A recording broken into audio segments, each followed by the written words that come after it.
बेसन हलाल या गैर हलाल कैसे हो सकता है, सुप्रीम कोर्ट में हुई गर्मा गर्म बहस। सॉलिसिटर जनरल तुषार मेहता ने छड़ और सीमेंट जैसे गैर मांस उत्पादों के हलाल प्रमाणीकरण का मुद्दा सुप्रीम कोर्ट में उठाया। उन्होंने सवाल किया कि जिनका इससे कोई लेना देना नहीं है, उन लोगों को हलाल प्रमाणित उत्पादों के लिए अधिक कीमत क्यों चुकानी चाहिए। उन्होंने ये दलील शीर्ष अदालत के समक्ष दी, जो निर्यात के लिए उत्पादित वस्तुओं को छोड़कर उत्तर प्रदेश में हलाल प्रमाणन वाले खाद्य उत्पादों के भंडारण, बिक्री और वितरण पर प्रतिबंध लगाने वाली अधिसूचना को चुनौती देने वाली याचिकाओं पर सुनवाई कर रही है। मेहता ने जस्टिस बी.आर. गवई और जस्टिस ऑगस्टीन जॉर्ज मसीह की पीठ के समक्ष कहा, जहां तक हलाल मांस का सवाल है, किसी को कोई आपत्ति नहीं हो सकती, लेकिन न्यायाधीशों को यह जानकर आश्चर्य होगा, जैसा कि मुझे हुआ था, कि सीमेंट और छड़ जैसे उत्पादों को भी हलाल प्रमाणित किया जाता है।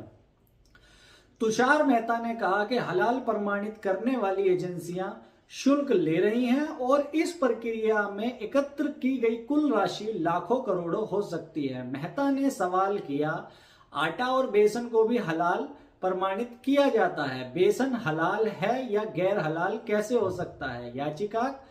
याचिकाकर्ताओं की ओर से पेश वकील ने कहा कि केंद्र की नीति कहती है कि यह जीवन शैली का मामला है। याचिकाकर्ता के वकील ने कहा कि यह सब स्वैच्छिक है, कोई किसी पर दबाव नहीं बना रहा है। सॉलिसिटर जनरल उन लोगों का जिक्र किया जो हलाल उत्पादों में यकीन नहीं रखते या हलाल प्रमाणित उत्पादों का उपभोग नहीं करते। मेहता ने सवाल किया कि उन्हें केवल इसलिए आर्थिक कीमत क्यों चुकानी चाहिए क्योंकि कुछ लोग हलाल प्रमाणित उत्पाद चाहते हैं। याचिकाकर्ताओं के वकील ने कहा कि यह उनकी पसंद का मामला है। पीठ को बताया गया कि केंद्र ने इस मामले में हलफनामा दाखिल किया है। शीर्ष अदालत ने याचिकाकर्ता को जवाब दाखिल करने के लिए 4 सप्ताह का समय दिया और कहा कि मामले की सुनवाई 24 मार्च से शुरू होने वाले सप्ताह में की जाएगी। खाद्य सुरक्षा एवं मानक अधिनियम 2006 के प्रावधान के अंतर्गत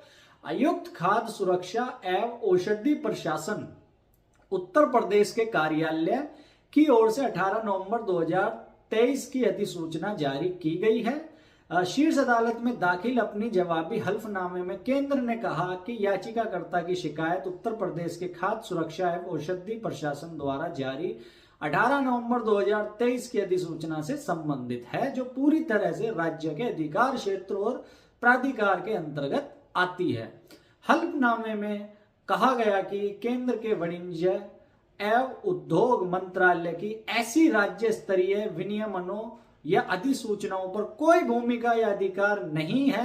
हलाल प्रमाणन से संबंधित एक मामले में लखनऊ में एक याचिकाकर्ता के खिलाफ प्राथमिकी दर्ज की गई। हलफनामे में कहा गया कि मंत्रालय मुख्य रूप से भारत में अंतर्राष्ट्रीय और घरेलू व्यापार, औद्योगिक विकास एवं निर्यात संवर्धन के विनियमन और संवर्धन से संबंधित है। शीर्ष अदालत ने 2024 में निर्यात के लिए उत्पादित वस्तुओं को छोड़कर उत्तर प्रदेश के भीतर हलाल प्रमाणन वाले खाद्य उत्पादों के विनिर्माण, भंडारण, बिक्री और वितरण और प्रतिबंध लगाने वाली अधिसूचना को चुनौती देने वाली अलग अलग याचिकाओं और उत्तर प्रदेश सरकार और अन्य से जवाब मांगा था।